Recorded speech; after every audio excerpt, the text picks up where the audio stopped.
Electrostatics, इसमें क्या होता है, चार्ज रेस्ट में होता है, उसे हम इलेक्ट्रोस्टैटिक्स कहते हैं। देखो इससे पहले हम इलेक्ट्रिक चार्ज जानने से पहले हम पढ़ लेते हैं कुछ कंडीशंस हैं इसमें। जैसे नेचर है आपका, जो हमारा नेचर बना है वो consist of two things, radiations and particles. अब रेडिएशन क्या होता है, रेडिएशन के अंदर आती है जैसे वेव्स आती है आपकी, वेव्स मीन्स जो मासलेस होती है, मासलेस। इसमें आती है हीट वेव आती है आपकी, बहुत सारी वेव आती है, हीट वेव। एंड दूसरा है पार्टिकल, पार्टिकल जो होता है उसका होता है कंटेनिंग मास, वॉल्यूम और मोमेंटम। देखो यहां पर nature consist of two things, radiation and particle से मिलकर बना है। रेडिएशन है आपका, इसके अंदर वेव्स आती है जैसे हीट वेव आती है। जो पार्टिकल होंगे इसमें होगा आपका mass, volume and momentum containing particle होंगे। इसमें इन दोनों में एक कॉमन चीज है आपकी एनर्जी, इन दोनों में कॉमन है, यानी रेडिएशंस और पार्टिकल्स क्या है, इन दोनों में क्या है, एनर्जी कॉमन है। तो इसको हम मॉडर्न फिजिक्स में पढ़ते हैं। ये क्या होगा आपका, ये इसमें कन्वर्ट की जा सकती है आपकी रेडिएशन को पार्टिकल, पार्टिकल्स को रेडिएशन में हम मॉडर्न फिजिक्स में पढ़ेंगे। इसके बाद आता है जो पार्टिकल्स, जो मैटर होते हैं आपके, ये क्या होता है, जो ऑल टाइप ऑफ मैटर्स, इसके पास क्या आता है, हैज कंटेनिंग मास, इसका क्या होता है, अपना अपना मास होता है। जैसे मास, इस मास के कारण ही किसी बॉडी पर क्या होता है, फोर्स लगता है। मास के, जिस बॉडी का जितना ज्यादा मास उस पर उतनी ज्यादा फोर्स की रिक्वायरमेंट होगी। तो मास, मैटर, मैटर पर आए थे हम। मैटर क्या करता है, कोई भी फोर्स अप्लाइड करता है, क्या, क्यों, इसके पास क्या होता है, मास होती है। ये क्या होती है, इस मैटर की क्या होती है, इनहेरेंट प्रॉपर्टी होती है, इनहेरेंट प्रॉपर्टी ऑफ मैटर।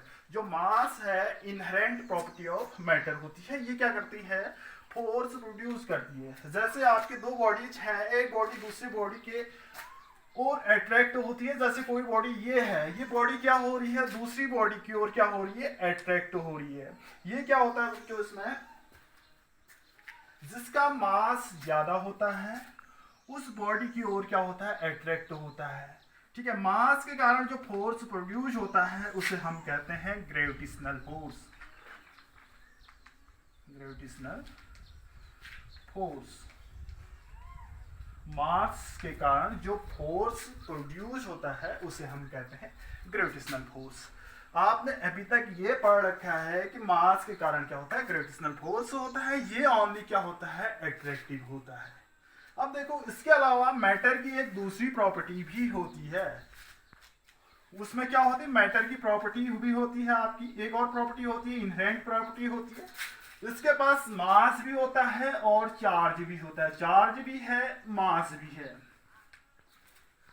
देखो मैटर की इनहेरेंट प्रॉपर्टी पहली है कंटेनिंग मास, ओनली मास होता है। मास के कारण जो फोर्स प्रोड्यूस होता है उसे हम कहते हैं gravitational force. Second was matter की एक प्रॉपर्टी होती है, उसमें क्या होता है, चार्ज भी होता है और मास भी होती है। तो इसमें क्या होता है आपका, ये भी क्या करते हैं, इस मास के कारण तो अट्रैक्टिव फोर्स प्रोड्यूस होता है। देखो अब मैटर के पास चार्ज भी है और क्या, मास भी है। तो जो दूसरा फोर्स प्रोड्यूस होता है इससे कहीं ज्यादा, उसे हम कहते हैं इलेक्ट्रोस्टैटिक फोर्स। यानी इसमें क्या होगा आपका, अट्रैक्टिव भी होगा, रिपल्सिव भी होगा।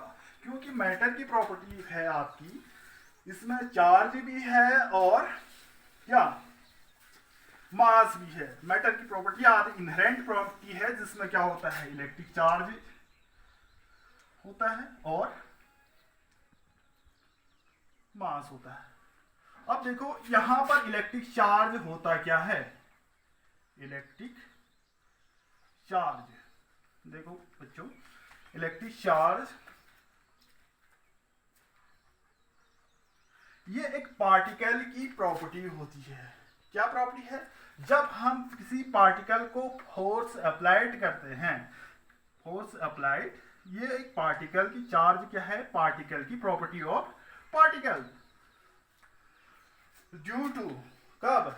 जब हम उस पर फोर्स अप्लाइड करते हैं तो दूसरी बॉडी पर फोर्स प्रोड्यूस होता है, इसे हम कहते हैं इलेक्ट्रिक चार्ज। ठीक है, यानी इलेक्ट्रिक चार्ज क्या है? पार्टिकल की एक प्रॉपर्टी होती है। Due to can apply force and attract other bodies. तो इलेक्ट्रिक चार्ज क्या है? पार्टिकल्स की प्रॉपर्टी है।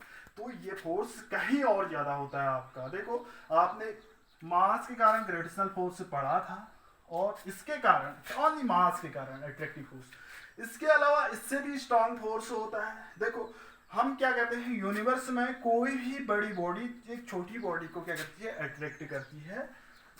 बड़ी बॉडी छोटी बॉडी को अट्रैक्ट करती है। जैसे ये बॉडी है आपकी, ये बॉडी छोटी सी बॉडी है, ये क्या कर रही है? नीचे अर्थ अट्रैक्ट कर रही है। क्यों कर रही है? क्योंकि इसका मास ज्यादा है। अब देखो, हम इलेक्ट्रोस्टैटिक्स में पढ़ रहे हैं, दो बॉडी है, एक बॉडी ये है, दूसरी बॉडी ये है। देखो, इसके चार्ज ये पार्टिकल्स हैं। देखो, मैं यहां पर लिख रहा हूं, रिटर्न कर रहा हूं, ये पार्टिकल लिख रहा हूं। तो इसमें जो फोर्स है, इन दोनों के बीच भी तो फोर्स है। ये क्या है? और देखो, ये ब्लैक बोर्ड है, ये पार्टिकल्स, यानी इसके पार्टिकल्स ये नीचे क्यों नहीं गिर रहे हैं? ये पार्टिकल्स जो हैं आपके, छोटे छोटे पार्टिकल्स, ये नीचे क्यों नहीं गिर रहे हैं? ये बोर्ड में चिपक क्यों रहे हैं, और ये नीचे अर्थ की ओर क्यों नहीं अट्रैक्ट हो रही है? क्यों नहीं हो रहे हैं? बड़े सोचने वाली बात है। ये इसकी ओर भी अट्रैक्ट होने चाहिए। क्यों होनी चाहिए? हमने तो ऐसा पढ़ा है कि जिसका मास जितना ज्यादा होता है उसकी ओर अट्रैक्ट होती है। देखो, इस बोर्ड का मास अर्थ के मास से क्या है? बहुत कम है। ये इसको भी इसकी ओर अट्रैक्ट होना चाहिए, फिर क्यों नहीं होता है? तो इसको पढ़ेंगे हम। यानी इस छोटी सी मास ये है, इसका मास हम चिपका दे रहे हैं, तो ये क्या हो रहा है? ये इसका मास कम है, जबकि अर्थ का मास क्या है? ज्यादा है।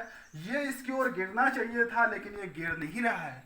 क्या क्या ये ग्रेविटेशनल फोर्स से ज्यादा स्ट्रांग होगा आपका ये फोर्स? होगा। तो इसको हम स्टडी कर रहे हैं।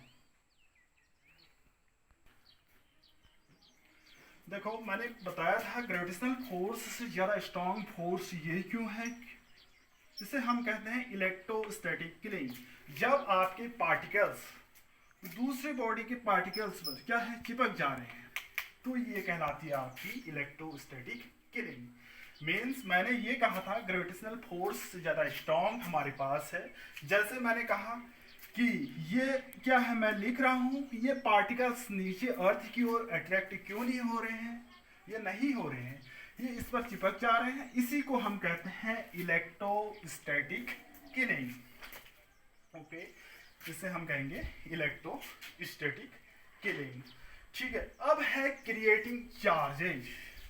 कैसे हम चार्ज को क्रिएट कर सकते हैं? देखो, बिफोर 2500 ईयर्स, 2500 साल पहले एक सागर हुआ करता था। थेल्स नामक एक साइंटिस्ट थे। उन्होंने एक मैटर, यानी एक अंबर नाम का एक मैटर सर्च किया था, जो क्या करता था? एक येलो एजेंस, यानी एक गाढ़ा द्रव टाइप में होता है। ये क्या करता है? आपका छोटे छोटे पेपरों को अपनी ओर क्या करता है? अट्रैक्ट करता था। लेकिन 200 वर्षों के बाद गिलबर्ट द्वारा कुछ चीजें, जैसे ग्लास रॉड है, कैटफूर है, आपका फ्लेनल है, वूल है, सिल्क है, इसको आपस में रब करके इन मेटल्स को, जैसे ग्लास है, प्लास्टिक है, रबर है, वैक्स है, इनको इलेक्ट्रीफाइड किया गया था। गिलबर्ट एक साइंटिस्ट थे, 200 साल के बाद उन्होंने क्या किया? इसको इलेक्ट्रीफाइड किया। तो कैसे किया इलेक्ट्रीफाइड, जैसे ग्लास रॉड है, ग्लास रॉड या हेयर कॉम्ब है, प्लास्टिक को हम क्या कर सकते हैं, इलेक्ट्रीफाइड कर सकते हैं। कैसे, कॉम्ब को हम हेयर से क्या करते हैं, रब करते हैं, तो वो क्या हो जाता है, उसमें चार्ज क्रिएट हो जाता है। वो हमें कैसे पता चलता है चार्ज क्रिएट हो गया, जैसे कॉम्ब को हम हेयर से रब करते हैं तो वो इलेक्ट्रीफाइड होगा। कैसे कहेंगे हम इलेक्ट्रीफाइड हो गया, वो क्या करेगा, छोटे छोटे पेपर हैं, बिट्स ऑफ पेपर, वो उसकी ओर क्या करेगा, अट्रैक्ट करेगा। तो हम कहेंगे कि ये प्लास्टिक कॉम्ब क्या होगी, इलेक्ट्रीफाइड होगी। ऐसी आपकी है ग्लास रॉड को भी हम क्या करते हैं, जो पटरी होती है आपकी, उसको हम क्या करते हैं, घिसते हैं बालू पर, फिर हम क्या करते हैं, छोटे छोटे पेपरों को क्या करते हैं, पास ले जाते हैं, तो वो क्या होता है आपका, चार्ज हो जाता है, तो इलेक्ट्रीफाइड हो जाता है। वो भी मीन्स उसको कैसे पता चलता है कि ये चार्ज हो गया, ऐसे पता चलता है उसमें कि वो छोटे छोटे बिट्स ऑफ पेपर हैं, वो क्या होते हैं, चार्ज्ड हो जाते हैं। जैसे ग्लास है, ग्लास रॉड को हम क्या करते हैं, कपड़े से रगड़ते हैं तो चार्ज हो जाता है, या प्लास्टिक को है कपड़े से रगड़ते हैं तो चार्ज हो जाते हैं। तो ये क्या है आपके, ऐसे ही हम इसमें क्या कर सकते हैं, इन चीज़ों को इलेक्ट्रीफाइड कर सकते हैं। ग्लास है आपका, फ्लेनल है, वुलन है, सिल्क है, हार्ड मेटल है, रबर है, वैक्स है, प्लास्टिक है, इसको भी हम इलेक्ट्रीफाइड कर सकते हैं। जैसे कि आपको पता है प्लास्टिक एक क्या है, इंसुलेटर है, इसको भी हम इलेक्ट्रीफाइड कर सकते हैं with the help of rubbing. तो इसके बाद आता है आपका रबिंग, हम चार्ज कैसे क्रिएट कर सकते हैं। एक तो है रबिंग, यानी हम दो बॉडी को आपस में रब करके यानी रगड़ करके उनको हम इलेक्ट्रीफाइड कर सकते हैं। तो इसके बाद एक साइंटिस्ट थे फ्रैंकलिन, ये थ्योरी भी उतनी ज्यादा स्ट्रांग नहीं हो पाई। फ्रैंकलिन थे साइंटिस्ट, फ्रैंकलिन की बात करते हैं, उन्होंने रिसर्च की। तो ये किस टाइप के होते हैं, how many types of charges. तो पहली बात आई कि जैसे उन्होंने ग्लास रॉड को क्या किया, सिल्क यानी वुलन से, कपड़े से, क्लॉथ से रब किया, और प्लास्टिक को भी क्या किया, रब किया। ये है आपका ग्लास रॉड, ये है प्लास्टिक, दोनों को हमने क्लॉथ से रब किया। रब करने के बाद हमें कैसे पता चला, इन दोनों को आपस में लाए। ये क्या है, ग्लास रॉड, जिसे जी लिख रहा हूं ग्लास, जिसे पी रख रहा हूं क्या, प्लास्टिक रॉड, दोनों को हमने क्लॉथ से रब किया। रब करने के बाद ये क्या हुए, दोनों को एक साथ लेके आए, तो ये दोनों एक दूसरे की ओर क्या हो रहे हैं, रिपल कर रहे हैं। ये यानी हमने क्या किया, सॉरी, ग्लास रॉड को हमने रब किया और इसको भी रब किया, एक दूसरे को क्या कर रहे होंगे, रिपल कर रहे होंगे। ऐसे ही हमने ग्लास को किसके साथ, क्लॉथ के साथ क्या किया, रब किया। प्लास्टिक रॉड को भी हमने क्लॉथ के साथ रब किया, एक दूसरे को अट्रैक्ट भी कर रहे होंगे, एक दूसरे को अट्रैक्ट भी कर रहे होंगे।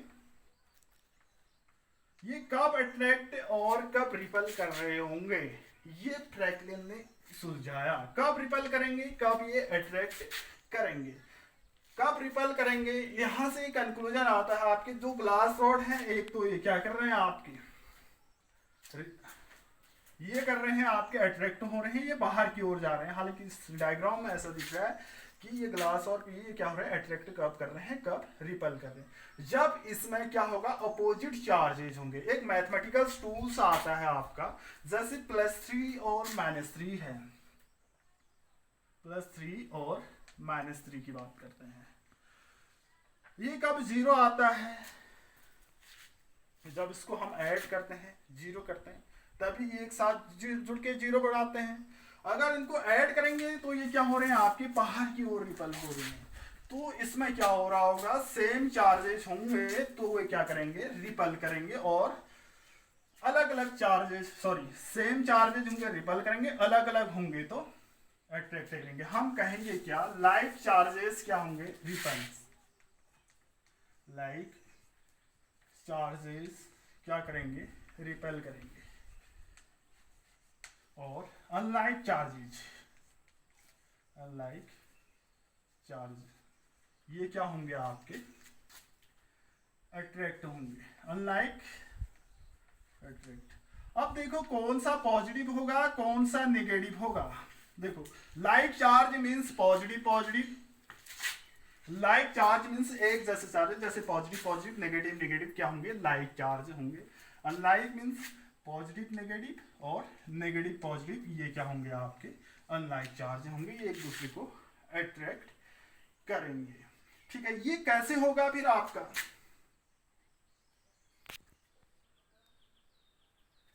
देखो लाइक चार्ज में हम जैसे ग्लास रॉड की बात करते हैं, ये क्या है आपके दो ग्लास रॉड है, ये भी ग्लास है ये भी ग्लास है, ये दोनों क्या कर रहे हैं आपके एक दूसरे को रिपल कर रहे हैं, तो दोनों में क्या है ग्लास ग्लास है एक दूसरे को रिपल कर रहे हैं, ऐसे ही ये क्या है रिपल्सन है।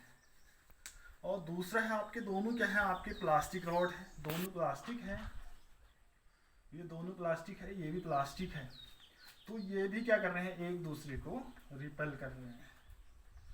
थर्ड वन एक प्लास्टिक है एक क्या है, ये फ्रैंकलिन ने देखा था, ये थर्ड वन है, ये एक प्लास्टिक है एक ग्लास है, ये एक दूसरे को क्या कर रहे हैं अट्रैक्ट कर रहे हैं। तो ये कंक्लूजन निकलता है फ्रैंकलिन ने ये देखा, ए लॉट ऑफ एक्सपेरिमेंट, बहुत ज़्यादा एक्सपेरिमेंट करते हुए हमने क्या कंक्लूजन पर आए, कुछ जो सिमिलर है, दो ग्लास रॉड एक दूसरे को रिपल कर रहे हैं और दो प्लास्टिक रॉड एक दूसरे को रिपल कर रहे हैं, एक प्लास्टिक और एक ग्लास एक दूसरे को क्या कर रहा है अट्रैक्ट कर रहा है। अब इसमें कौन क्या करेगा, कौन पॉजिटिव होगा कौन नेगेटिव होगा, तो ये बात कैसे आई, तो यहाँ से तो हमने चार्ज यानी लाइक और अनलाइक की बात कर रखी है, यहाँ से ये कंक्लूजन निकलता है, जो एक जैसे चार्ज हैं ये पी पी जी जी, ये क्या है आपके like charge, like charge means एक दूसरे को रिपल कर रहे हैं, अनलाइक मीन्स एक दूसरे को क्या कर रहे हैं अट्रैक्ट कर रहे हैं। अब हमें ये कैसे पता चलेगा कि ये लाइक है, इसमें कौन सा चार्ज होगा, यहाँ से तो श्योर हो गया कि दो प्रकार के चार्ज होते हैं आपके टाइप्स ऑफ चार्ज, यानी पॉजिटिव और नेगेटिव, दो प्रकार के चार्जेज आएंगे पॉजिटिव और नेगेटिव। तो कौन सा पॉजिटिव होगा कौन सा नेगेटिव होगा, ये बहुत सारे एक्सपेरिमेंट करते हुए हम क्या करते हैं किया था, बहुत सारे एक्सपेरिमेंट करते हुए कौन सा पॉजिटिव होगा कौन से नेगेटिव होगा, इसकी एक सीरीज होती है, उसे हम कहते हैं इलेक्ट्रोस्टैटिक सीरीज, इलेक्ट्रोस्टैटिक सीरीज। देखो हमें ये तो पता है कि कौन सा चार्ज पॉजिटिव होगा कौन सा नेगेटिव होगा, बहुत सारे एक्सपेरिमेंट करने के बाद क्या होगा आपका जो कंक्लूजन आए हमारे पॉजिटिव और नेगेटिव, उसको हम इलेक्ट्रोस्टैटिक सीरीज की हेल्प से फाइंड कर सकते हैं। देखो जो ऊपर वाली रॉड होती है इलेक्ट्रोस्टैटिक सीरीज के जो ऊपर की थिंग्स हैं वो पॉजिटिव होती है और नीचे वाली क्या होती है नेगेटिव होती है। देखो ये इलेक्ट्रोस्टैटिक सीरीज है, ये प्रैक्टिकली हमने इसी सीक्वेंस में लिखा गया है, ग्लास है, प्लेनल है, वूल है, सिल्क है, हार्ड मेटल है, रबर, वैक्स, प्लास्टिक, सल्फर, इनको प्रैक्टिकली हमने ऐसे लिखा गया, प्रैक्टिकल करते हुए ऐसे लिखा गया, ग्लास ये क्या है इलेक्ट्रोस्टैटिक सीरीज है।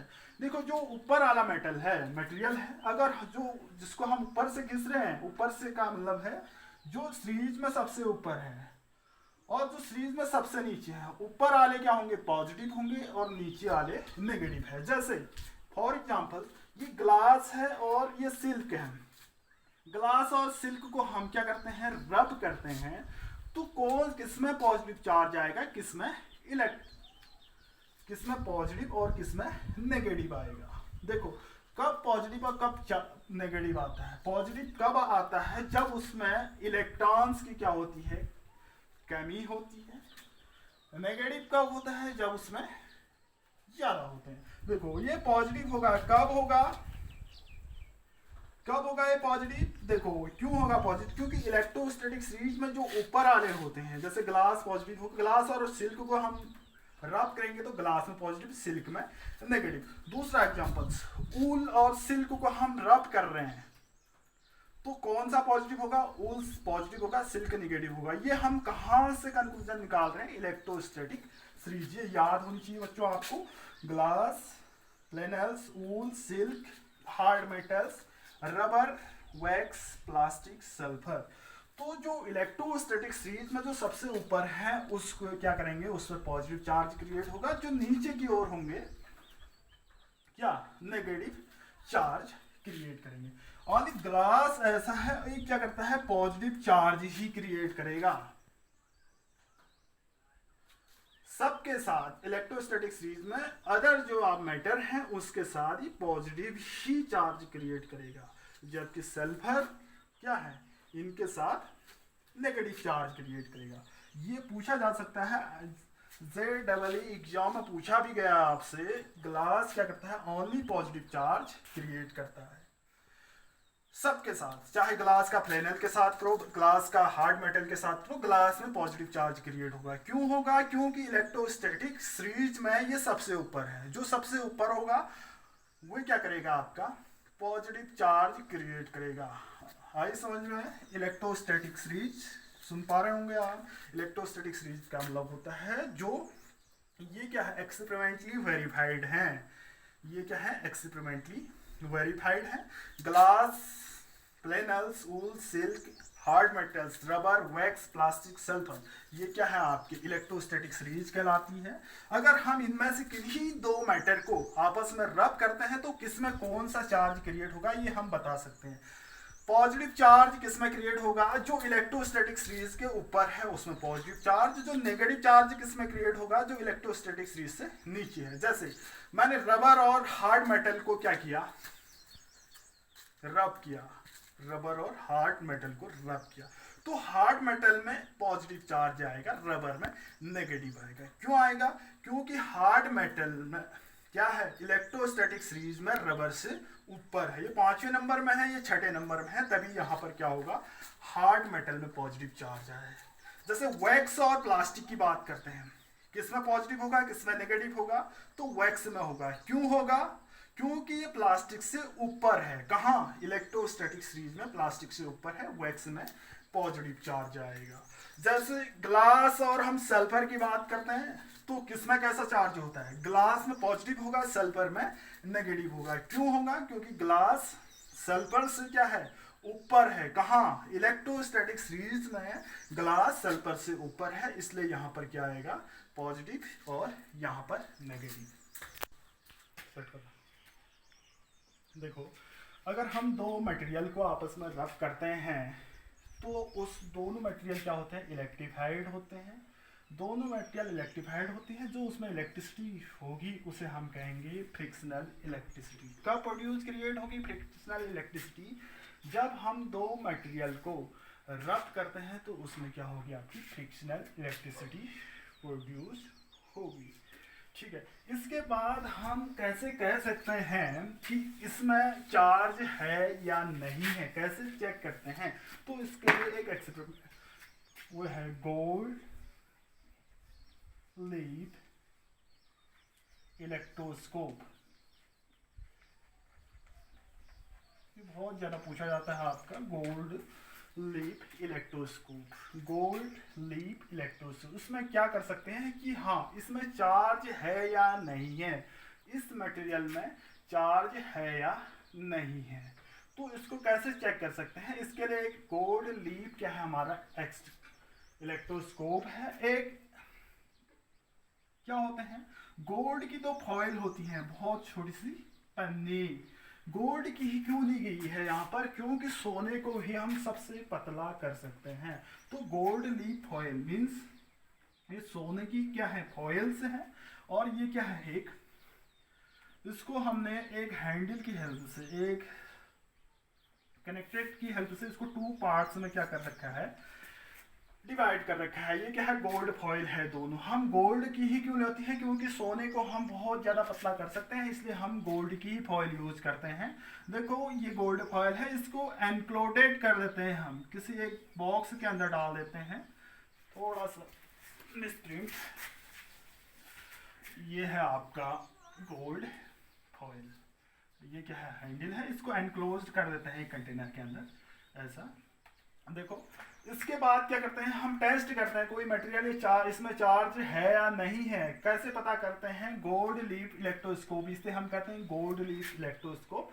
जैसे कोई आपका चार्ज मटेरियल है, उसके इसके संपर्क में लाते हैं, तो कांटेक्ट में लाते हैं, जैसे इसमें पॉजिटिव चार्ज क्या है मटेरियल है, इसके कांटेक्ट में लाते हैं, चाहे इसमें है या नहीं है देखते हैं। पहले ये मटेरियल है, हम इस फॉइल के कांटेक्ट में लाते हैं, तो इसमें क्या होता है, चार्ज क्या होता है आपका इक्वली डिवाइडेड हो जाता है दोनों फेसेस में।